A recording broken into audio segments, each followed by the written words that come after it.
Hey guys, it's Dani, and today I'm going to show you how to make a classic omelet. Now, omelets are great because they come together so quickly. You can make so many different flavor combos, and they're great for breakfast, lunch, or dinner. So it's definitely a technique that I think every healthy home cook should have in their back pocket. So let me show you how to do this. So the first thing that you want to do is grab an 8-inch non-stick skillet. This is what I refer to as the egg pan. I think every clean and delicious kitchen needs an 8-inch non-stick skillet that's pretty much dedicated just to eggs. So I'm gonna get that heated over a medium low heat. The key to cooking any type of egg is to keep it low and slow. That's how you keep the eggs nice and tender and custardy, and so that they don't get too well done. Now, you do need to put a light coating of butter or oil or coconut oil in the bottom of the pan, and what you don't want to do is use an aerosol spray can on your nonstick pans, because they're not going to get the life that you want to get out of your pan, aka it's going to ruin the finish a lot faster. So if you want longevity out of a nonstick pan, make sure that you do not use aerosol sprays. So for me, I'm just going to get a little bit of coconut oil in the bottom of the pan, and then you just want to swirl that around, or you can use a paper towel or a brush just to get a nice light coating on the bottom of the pan. Then I have 2 eggs in my bowl here. I'm just gonna whisk those together, and then we're gonna pour that right in to the pan. And as soon as they get in the pan is when I like to season them. So I do a little bit of salt, a little bit of black pepper, and then with a rubber spatula, I just gently start to pull the ends in and move the eggs around a bit so that all of the loose, wet eggs can move around the pan and get underneath and set up, and we still have a nice base for our omelet.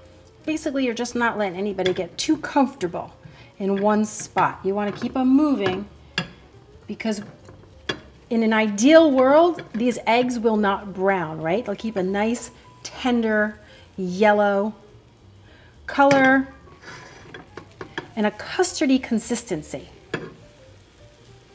Okay, once you can't move it around anymore, you just let it sit.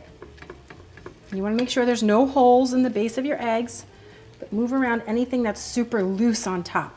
Now, classically, this is going to finish cooking out of the pan. The eggs are going to come to the perfect temperature and consistency once they're exited out of the pan. But if you know that you like your eggs a little extra well done, then what you can do at this point is just pop a lid on for a minute or two, because that's going to help to steam the top of the eggs. The thing is, if you leave it too long, you're going to run the risk of browning the bottom of the pan. So you just have to decide what works for you, okay?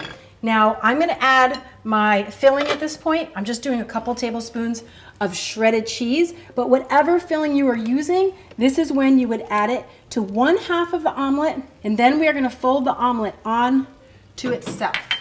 Perfecto. Now, ideally, I'm taking this out of the pan now, and it finishes cooking on my plate. Voila.